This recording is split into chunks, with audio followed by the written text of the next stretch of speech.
biasa menonton film-film buatan Israel karena saya mengklaim diri Israel dan pecinta Israel.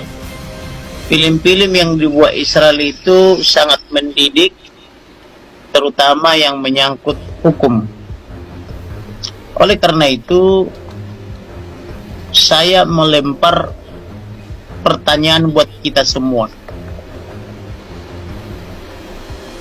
Saya belajar dari kasus Ahok. Waktu itu Ahok menuduh Ibu Veronica lah yang berselingkuh, ya. Mungkin semua kita masih mengingat-ingat itu.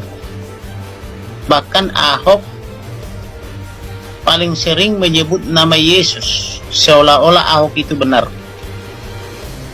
Tetapi ketika Ahok sudah di penjara, tiba-tiba dia bikin janji perkawinan dengan ajudan ibu itu. Pertanyaan saya, kapan mereka pacaran? Sehingga ketika Ahok dibalik jeruji dan dibalik tembok mengikat perjanjian kawin dengan ajudan ibu itu. Orang yang sudah dewasa dan cerdas pasti memahami maksud saya ini. Maka demikian juga dengan apa yang terjadi di Duren 3 sana.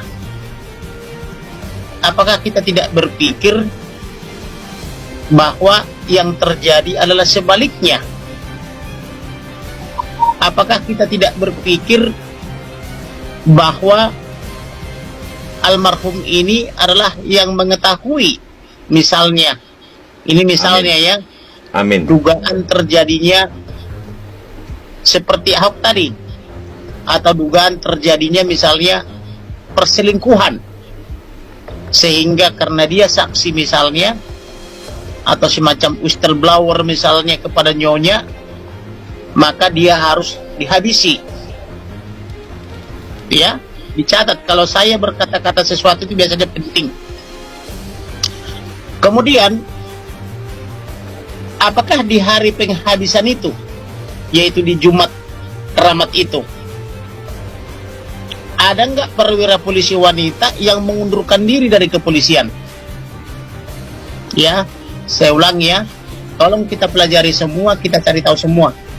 Ada nggak perwira wanita polisi yang mengundurkan diri di hari keramat itu, di hari Jumat itu, sehingga pengunduran dirinya membuat kuping orang-orang tertentu misalnya menjadi panas? Ini tentu memerlukan investigasi yang sangat dalam, ya, dicatat baik-baik. Kemudian mengenai apa yang dilakukan oleh penyidik Polres Jakarta Selatan, kita tidak bisa pakai itu. Karena pertama tadi saya bilang mereka sudah merusak tempat kejadian perkara. Mereka sudah membuat kesimpulan dengan cara menfitnah almarhum, padahal almarhum tidak bisa membela diri. Makanya saya tadi juga marah kepada siapa itu Pangaribuan tadi, dia bilang tembak-menembak, berarti dia ikut cara berpikirnya polisi. Pertanyaan saya, bagaimana cara tembak-menembak kalau tangan sudah rusak? Kalau bahu sudah hancur?